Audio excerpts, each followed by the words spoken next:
Hello, welcome to our session on how far will DIY get you in hardware development.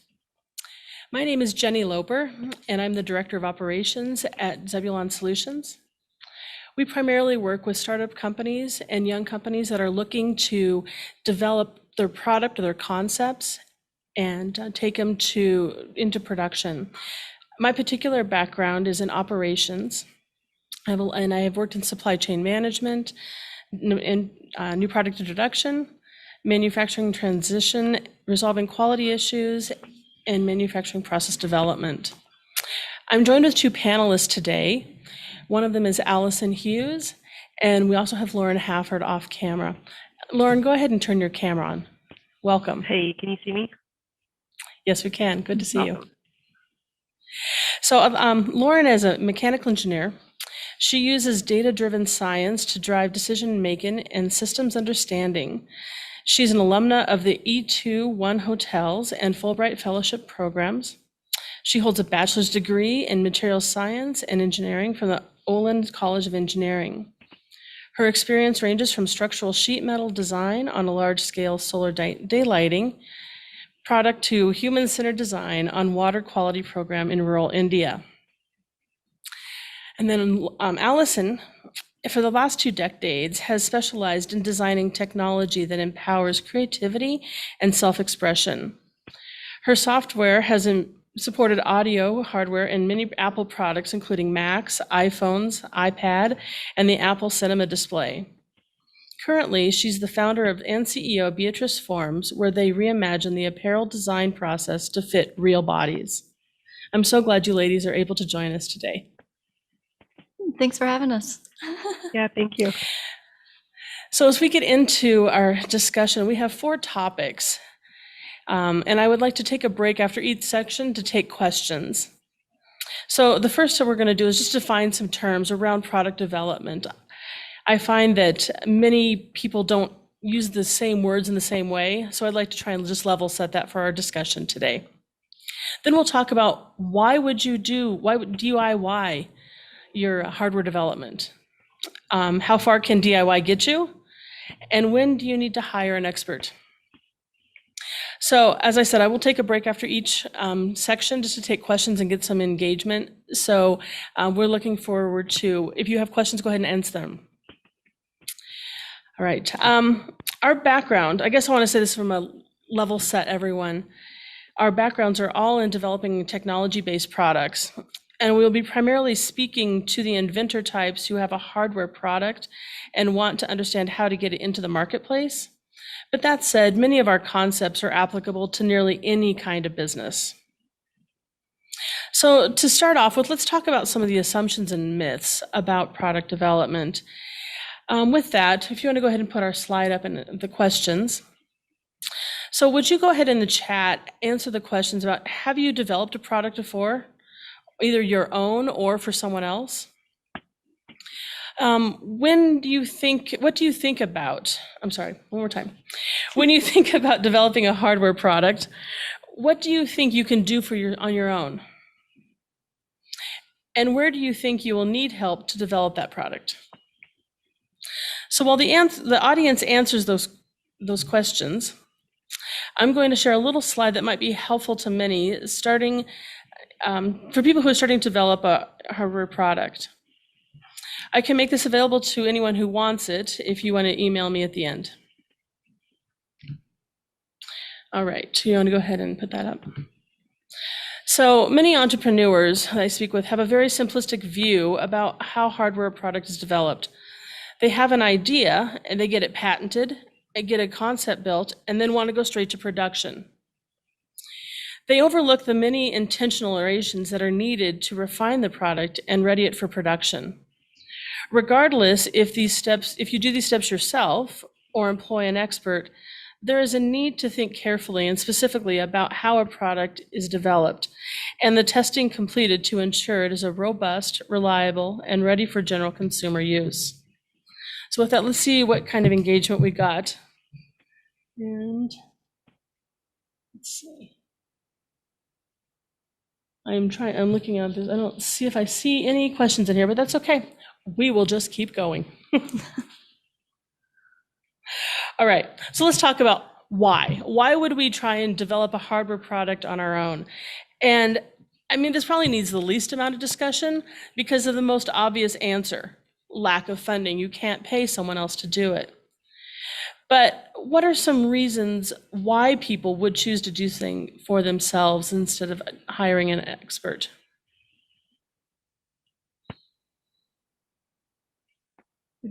Would you like It's me either to to you or, I'm answer? sorry, it's either to you, either to you or Lauren to get I'm gonna start here. Sorry, there's a little bit of a delay, so I'm gonna go ahead and talk without the headset.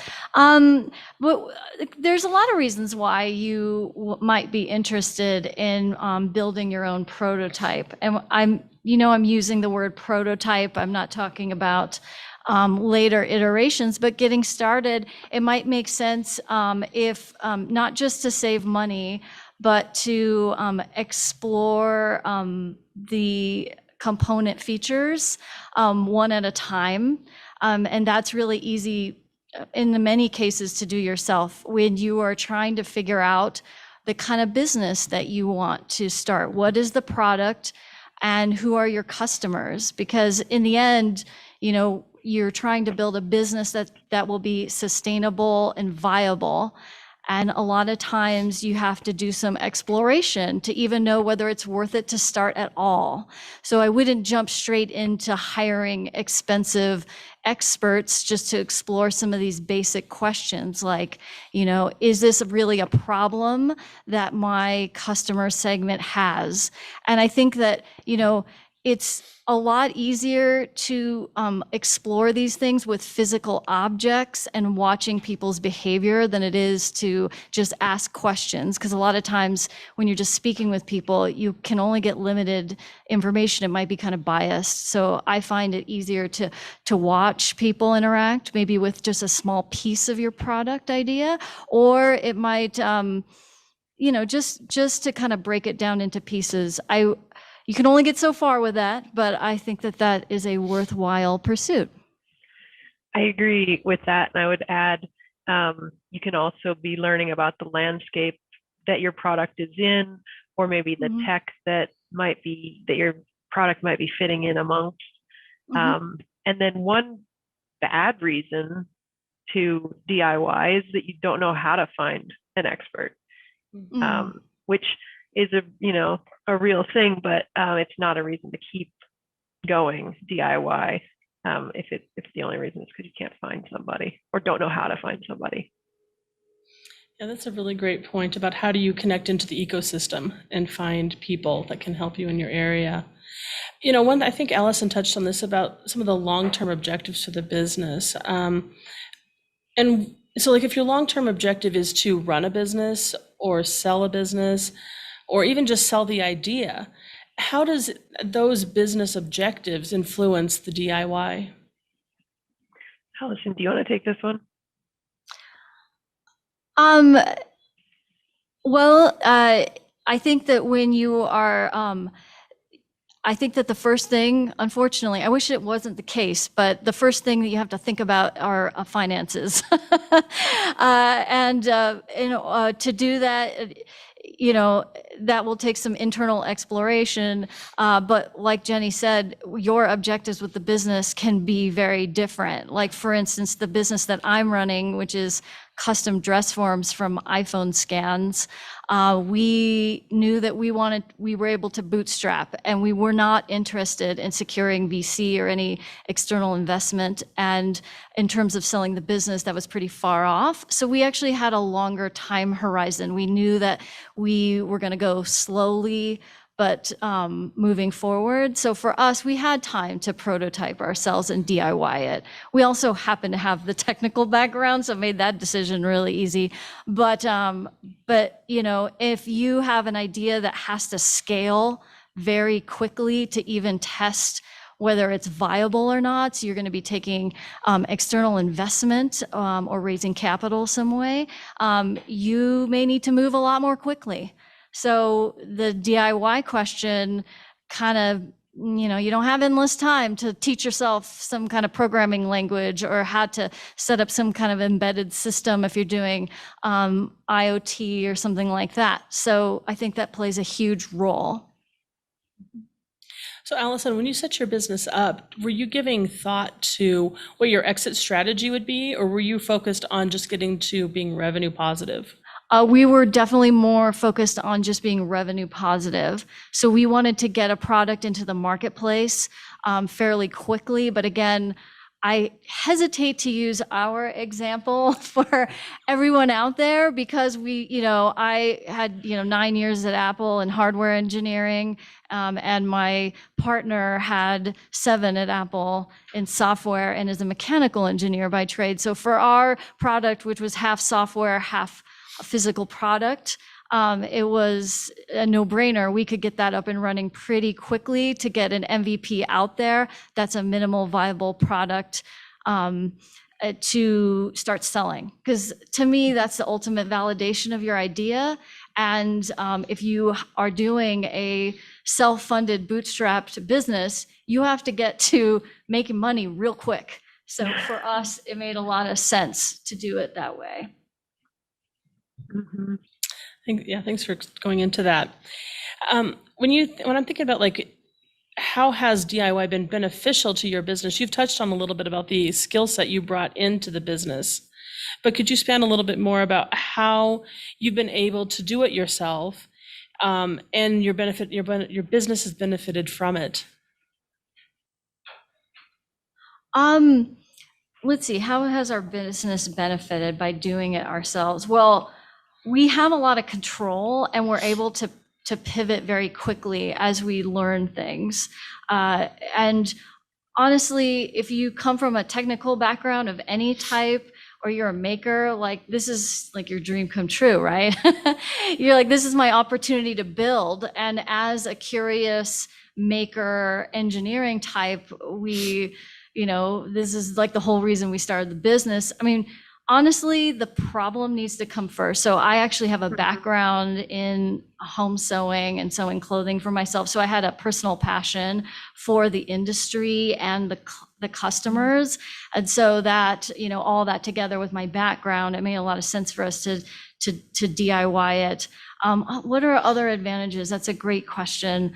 I think that we're able to feed back information really quickly into our iterative process in development. So one of the things that if you are to outsource these things, the schedule of like turning around changes that you're learning from your audience, from your customers or whoever you're testing with, takes longer to feed back into it. So we had a very, very tight feedback loop. So if you're a follower of like the lean startup, I feel like we were able to follow that model very well and have very tight iteration cycles. So it helped us to develop a lot faster and be in tune with our users. Again, like I'm an engineer, but something that's missing a lot in engineering is contact with customers and a real empathy for customer experience, because you can try to imagine all day long what your users need or want or how they work, but you're going to get it wrong because your imagination is never as good as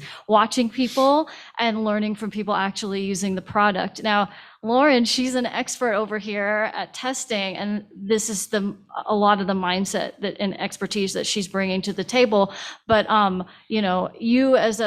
if you're a solo founder or just someone getting started, you may not have that expertise. So you got to really lean on your audience and your clients to really learn that. So I think that is one of the advantages, and just having a deep understanding of how the product works. But that only gets you so far, as Jenny knows and Lauren knows. When you get to manufacturing, then it's a whole different ballgame.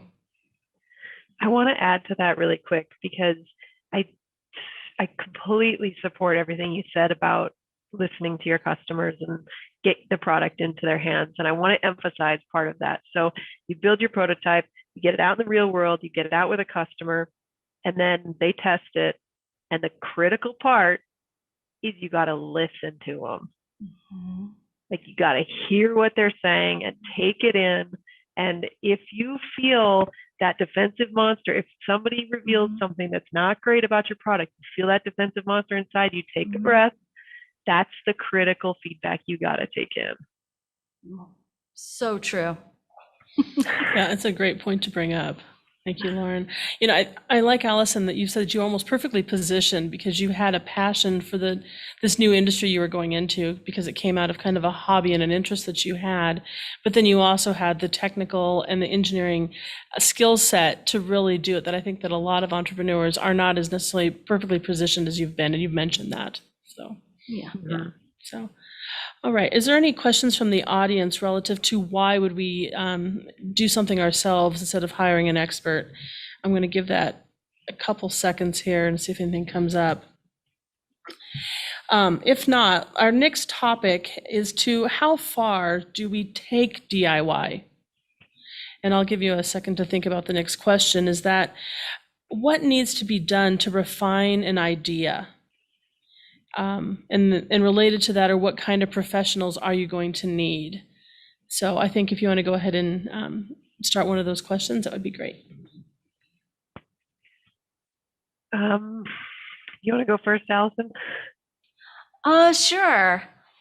Let's see, to refine an idea. Well, I'm going to go to, like engineers or software people, we like to start with 0.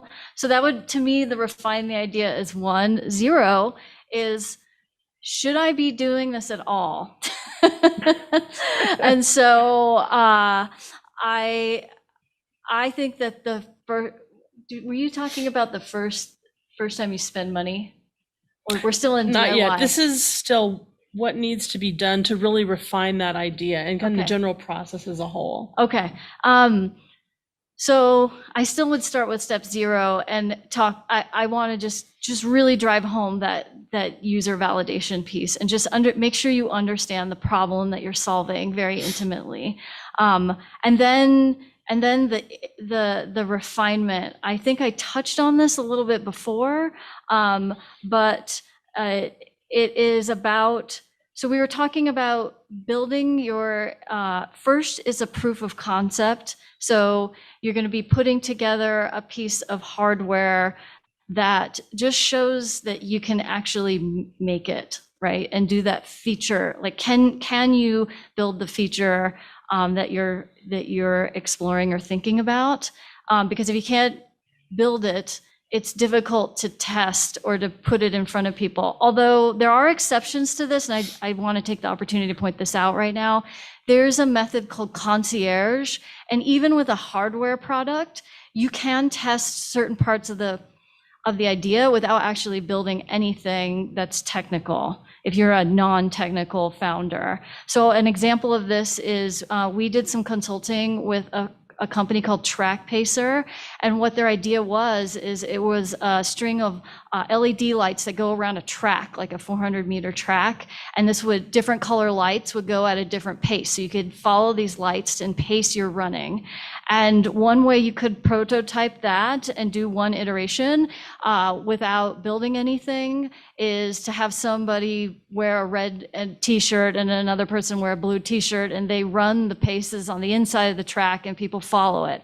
And I know that sounds maybe amateurish, but it actually is not. You could learn a lot about, like, well, how would people use it? How do they respond to it? Is it like something that's even needed at all? Or are there going to be issues with having the different paces at the same time?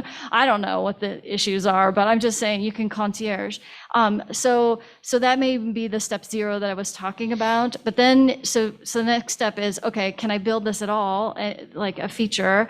And then is MVP. And MVP is a step farther in that, it has to be a working piece of hardware that the flaws don't get in the way of testing the product, right? It has to be, that's what they mean by minimum viable, at least that's what I take it to be. And you can actually, use it as a full product. Maybe it doesn't have every single feature in it, but it has enough to get started and get some, and when I say feedback, I don't mean like, sometimes clients or customers give feedback like you need to fix X and it's valuable, but most of the time it's not like that. Most of the time it's about like feelings and you observing people, because they don't have the fix. They just know how they feel and how it's quote working for them. And so you need to listen deeply and not be defensive, but you also have to listen for the high level take homes, and then you're the innovator. So you're the one that's going to figure out the fix, because they're going to have a million features for you. They're going to be like, oh yeah, you got to add this and you got to add that and you got to add this other thing. And you can't do all that. So you have to understand the essence of the product. And sometimes that feedback might even be, it should be less than it is. So that's what the refinement process is about. And you want that loop to be as tight as possible. And I think that's awesome. And then after the MVP, after you've been through all of that, and then got the essence, you've figured out how to innovate to solve that essence, and you've added that back into the product, you might call that alpha, or maybe not quite yet. But once you get to that point, then you're going to be testing it. You're going to take it out in the real world. You're going to drop it on the concrete, or you're going to, put it in a hot car, or you're going to do all these other things that are going to stress test your product. And then you'll have to fix all the problems that reveals. And then that might put you somewhere at like beta, if you remember Jenny's original graphic. So I think that's great that you guys have really touched on already some of the steps involved, but then also everything you've talked about, you can do yourself. You don't have to hire an expert necessarily to do this, but breaking it down into the base elements and figuring out what needs to be understood and tested in part of the design. I know that one thing that we've done has been to, at the end of like kind of the MVP or in the middle of the MVP, is have something that maybe functionally what you want, but it doesn't look like the final product. And then also have something that looks like the final product, but it doesn't have any function to it. And so that you're able to kind of break apart the electrical from the mechanical aspects of the design and then get some feedback on it. And that is good that people have that electrical and mechanical background, right? If you don't have that, then you're going to have to find somebody with it. Okay. All right. This one other thing is that we ought to talk about what kind of professionals are needed through the design process, or even through building a business. I'll jump in here. Unfortunately, I feel like I'm the deliverer of bad news today. No, don't get discouraged. Don't get discouraged. It's just, you got to bring out your grit and get in there. One of the first professionals, I really think this is my personal opinion, but I think you should hire a lawyer. And the reason why is we're getting into the world of patents and just protecting your IP. And depending on your strategy, if you're looking to do an exit or get investment, it's very important that you consider this very, very early on, because if you have a disclosure too early, it could jeopardize the potential for those IP protectors, the patents, trademark, trade secrets, whatever you're doing. So you want to kind of iron that out very early on. It's worth every penny. Do not skip that step.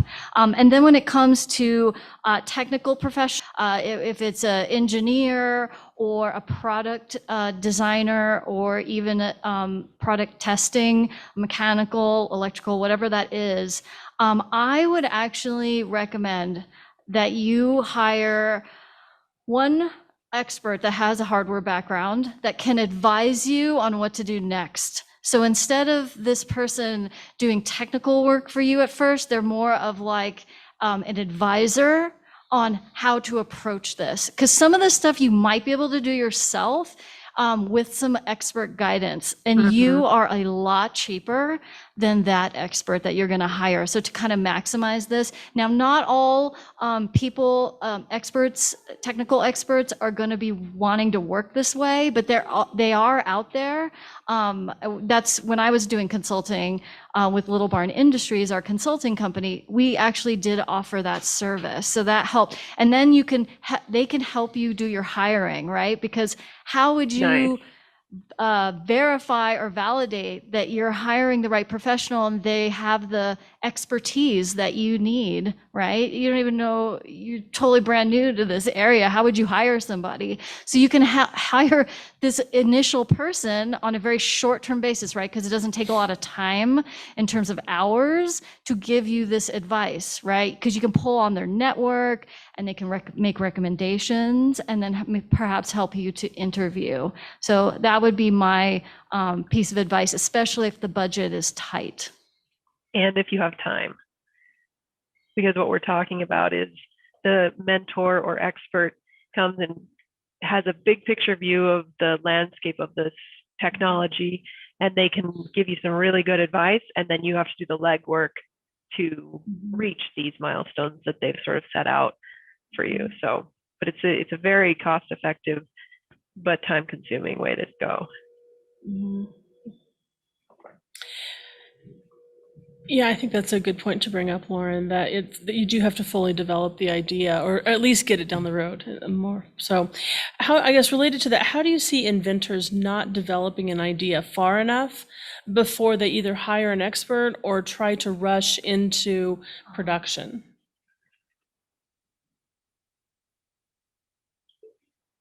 Or taking it to market, I guess, one of the things. Yeah, That too.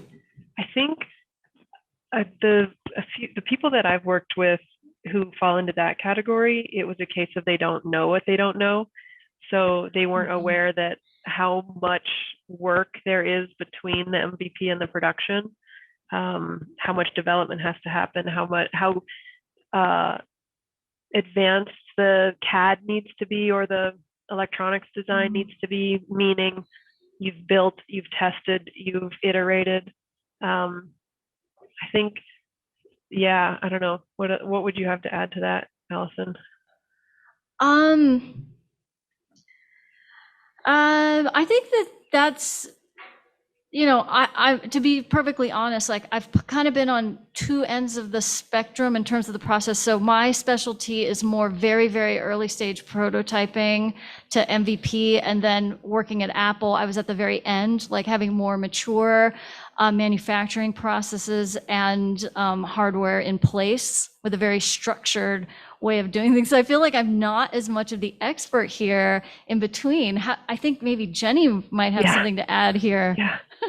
Should answer my own question. Sorry. It's a good idea. You should. I would say in my experience that a lot of entrepreneurs come in, or inventors come in with a pretty developed idea. Sometimes they've spent some extra time getting it through a pretty robust prototype.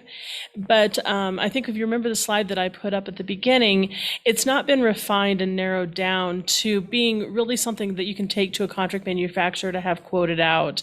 I've seen that repeatedly, where you might have the CAD done, you may have even the electrical CAD done, but there's no drawings that go with it. There's no assembly instructions. It's missing a lot of this documentation that is going to tell someone how to do this. I actually have talked to one entrepreneur who said that their best approach was going to be just to take videos and send videos to the production line. The reality is that the operators on the production line are not going to sit in a conference room and watch a video about how to assemble something. That video is going to have to get converted into work instructions, whether they're electronic work instructions with images on a screen with a few words associated with it, or if it's going to be a document. But either way, there's going to be some additional hardware that needs to be done. The other thing, and Lauren, we've talked about this a lot, is there has to be a lot of testing. Because if you don't test your product, your customers are going to test your product. And so you want to find out what's wrong with your product ahead of time. You want to make sure that it lasts in the environment that you're planning it to be used in, that if someone drops it, it doesn't break the first time. That if you're going to be working in an outside, very hot environment, or a very wet environment, that is not going to have issues related to environmental exposure. I know one thing that we've done quite a bit has been with ingress testing and making sure that the electronics are staying dry when an item is going to be used outside or even in a humid environment. And so I think it's these types of things that, while the concept may be ready to go, it really has to be hardening it before you take it into the field, because you don't want your customers to doing this live testing for you, or you're going to ruin your brand. And you really only have about one shot at getting something into the market and getting a brand recognition out there, because you don't want your brand to be killed because of quality issues. Can I jump in on the testing piece? Everything in my career, this idea has been reinforced. You do not want your customers testing your product. And this is where, by the time you're getting to manufacturing, we're talking a very large investment. We're not talking about those early stages like $10,000, $50,000. We're talking $1 million. You're trying to set up tooling. This is huge investment. And so when you get to this point, you have budget. You've already raised capital, whatever you need to get this off the ground. Spend some of that capital on professional QA. Do not skimp on this. This is not, to me, that is not a DIY activity when you are that close to starting manufacturing. You do not take that risk. Quality assurance is not like this little last minute thing that you do at the very end. This is something that you're doing. You start yourself, but you need to bring on professionals, because there are tried and true methodologies for doing this. And just like Lauren said, you don't know what you don't know. And trust me, there's so much that we don't know. Like, as an engineer, I cannot tell you how many times QA saved my butts on something very high profile, very expensive. Once you're in manufacturing, oh my gosh, line down. I don't care if you're doing a very small operation, it's expensive. And you have to retool something or change the layout on something. Holy moly, you will totally regret not doing the QA properly. So hire professionals for that. Absolutely. Lauren, I'm going to jump in really quick and then I'll let you answer. But one thing that I see related to that is that there's a common statement about hardware is hard. And I think that you've touched on the primary reason for that is that you're not testing product and you're having to go back and iterate at very expensive rate. Lauren, I cut you off. I'm sorry. No, I was just agreeing. I mean, we're talking about these molds that, could be $5,000, could be $40,000, and you're talking about cutting into hardened tool steel. That is not something you want to say, oops, we got to move this. We got to change that. That's not the time to do that. Absolutely. We do have a question from Luke. I'm going to go ahead and just read this and then you guys engage with it. So, is it easier to research existing solutions and getting them to modify them versus building it from scratch? And what do you see are the advantages? I'm a shameless poacher of other people's ideas. Yes. There's so many people that are thinking really clever thoughts and putting things together. And if you can just cherry pick out of that and hodgepodge it into something new, I think you'd save yourself a lot of time, and you're really standing on the shoulders of giants.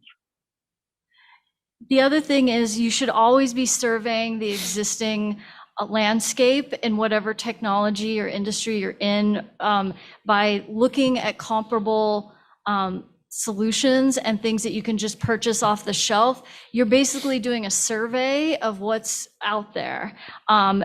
Pretty much, I doubt that most of you out there are starting trying to come up with a new algorithm or a new, something that no one's ever thought of before. What you're probably doing is putting together a few existing pieces of technology to solve a really novel solution, right? A niche for a certain group of people, and doing it in a unique way. It's usually not the technology itself, the pieces that you're inventing from scratch. So I almost think always do that.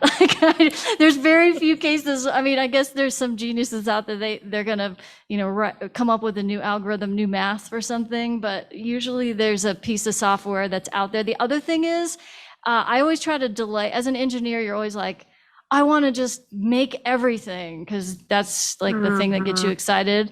But really, you should make nothing. You should make the least amount of stuff as possible and just start testing your idea. Like fast and cheap. That's what you want to be in the beginning. And then later, put the money behind it when you're more sure of the business concept and you have some proof. Then you go full force. Then that's when I'm talking about dropping the real money on like testing properly, QA, like hiring the professionals to do your like get the professionals to lay things out. Like I know how to lay out a board, but even I had like a personal project. I paid a silicon person to lay my stuff out. Like I can hack it, but I'm gonna make mistakes. So anyway, sorry to beat that horse to death, but I think it's good because like if you can get like, let's take a physical thing, an off-the-shelf widget that does half of your product, that widget is already cut in hardened tool steel and it's already at, scale. What's it called when it's cheap because there's a lot of it? I forget the word. Economies of scale. Yeah, it's already at economy. It's already had a ton of QA. Like it's a solid little piece, and if you can just do your piece on the side of it, then you save a lot of money. Yeah, thank you for answering that. Thank you, Luke, for the question. Let's go ahead and go into our next section around when do you need to hire an expert? So we've touched on this before. We don't know what we don't know. But when you know that you don't know what you don't know, what do you do at that point? I think I would recommend, and this is just my personal way, because I'm pretty cheap as a rule. So I would do it myself as far as I could, hit a wall, think, oh, I can't get any farther myself. And then the next thing I would look for is a mentor. So that's sort of like the next level up. And maybe it's free, maybe it's through like a startup community.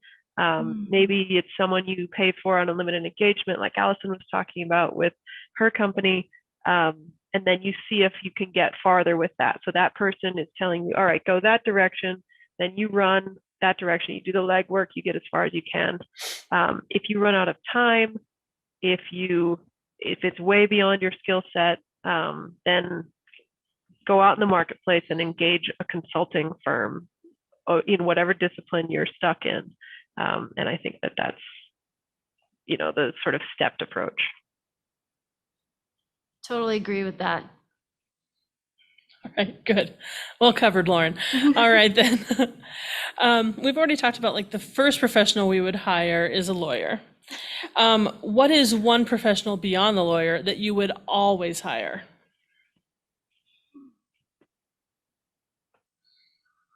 Well, I think it depends on what you're building.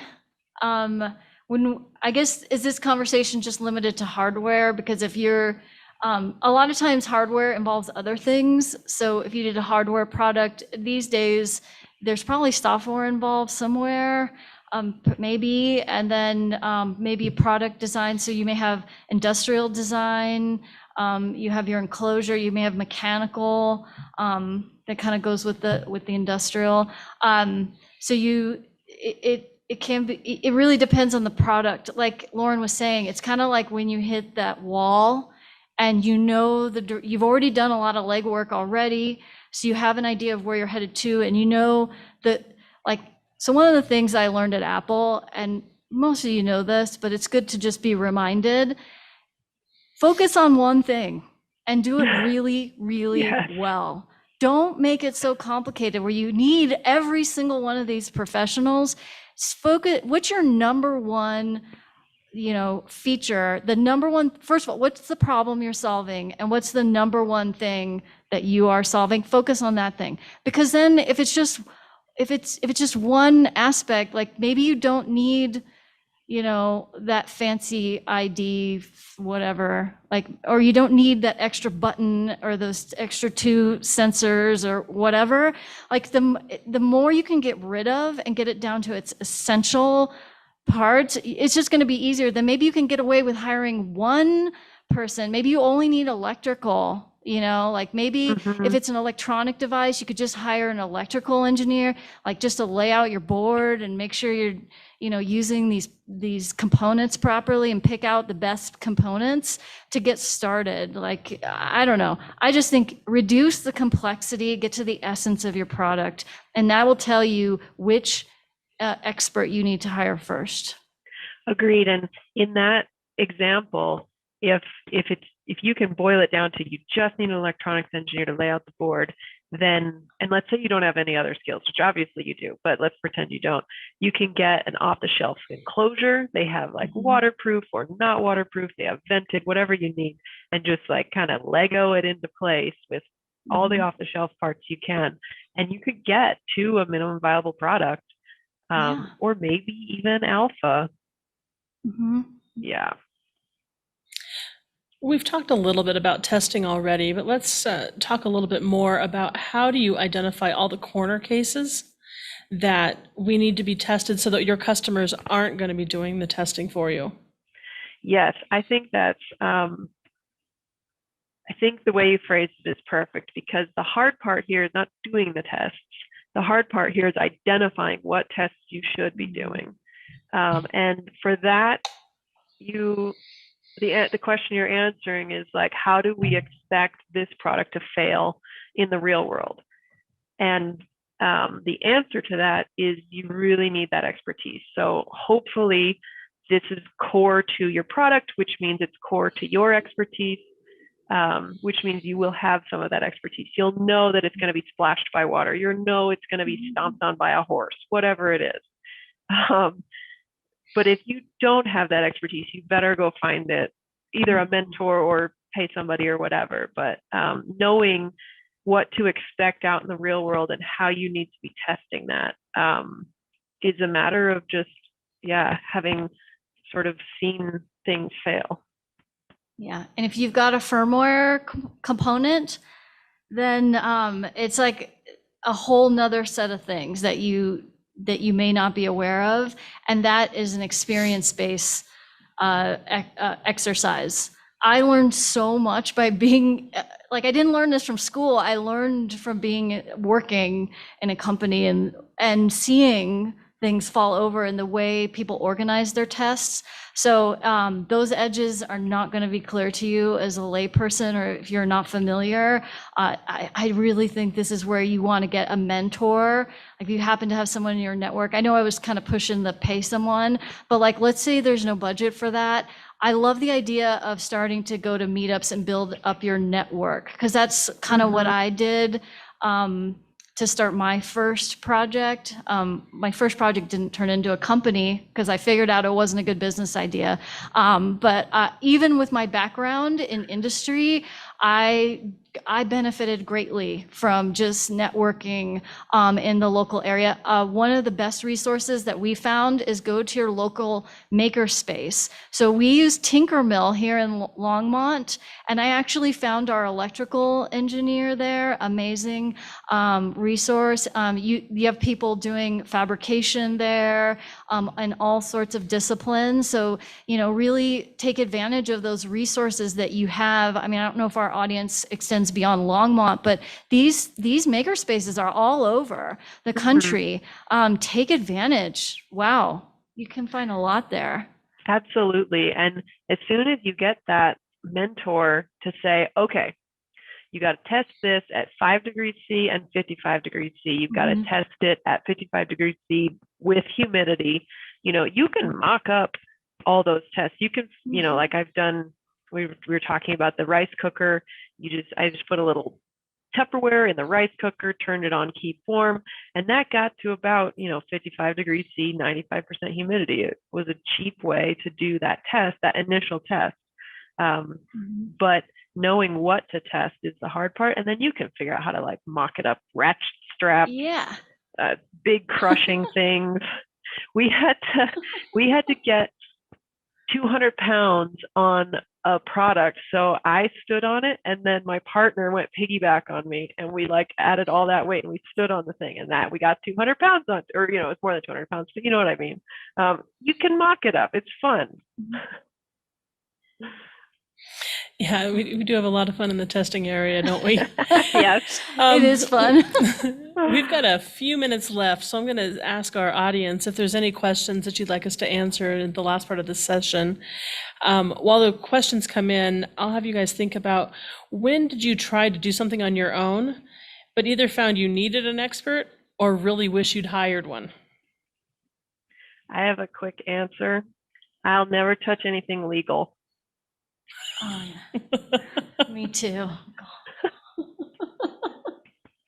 That's something, there's consequences for screwing that up. Absolutely.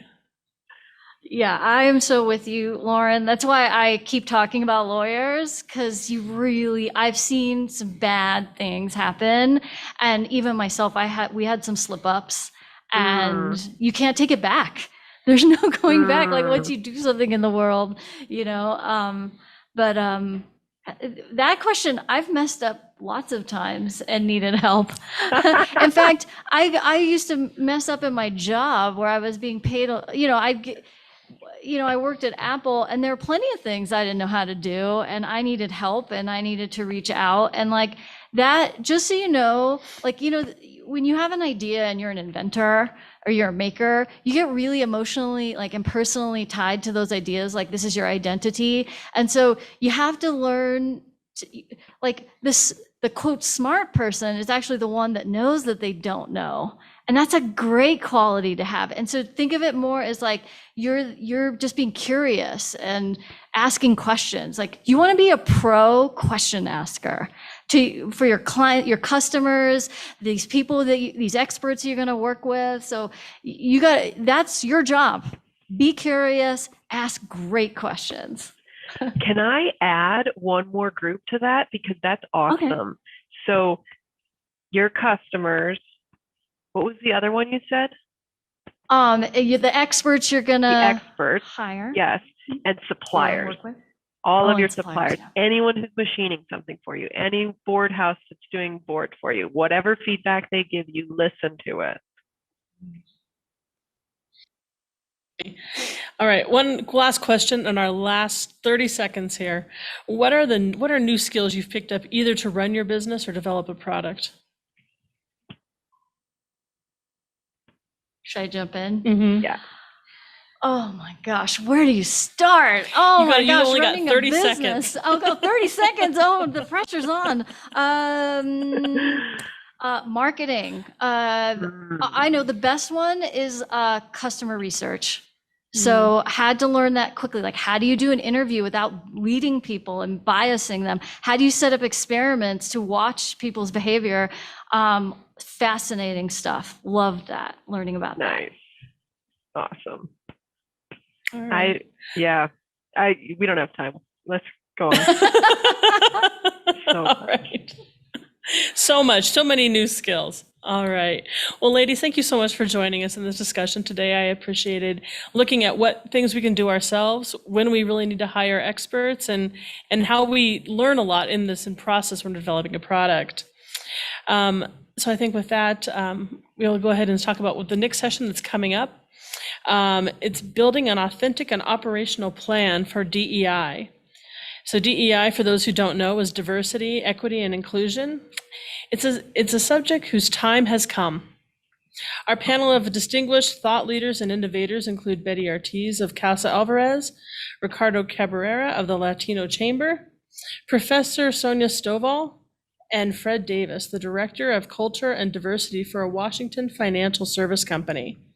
They will discuss the dangers of implicit bias, the importance of alignment within your company culture, best practices for hiring, and the roadblocks that may stand in your way. If you don't know about the happy hours this afternoon, there's two of them between 4 and 7 p.m., one at the Roost and the other at the Gross and Bart Brewery. So one of the best things that I enjoy about Longmont Startup Week is getting out and meeting the people. And we're glad that we can be back and able to do that again this year, since last year was completely virtual. Mm-hmm. So I will be at one of them. I'm not sure which one. I'm probably the Roost. But if you have some questions, I'd love to connect with you. And I can certainly put you in touch with both Allison and Lauren as well if you've got questions for them. So I think with that, we should thank our sponsors. So the platinum sponsors we have this year are the ARC Thrift Stores, Avocet Communications, Ward Electric Company, the Longmont Economic Development Partnership. So if you have time and aren't familiar with those companies, take a minute and just Google them and see how your business may benefit from them. With that, thank you so much again. Thanks, Jenny.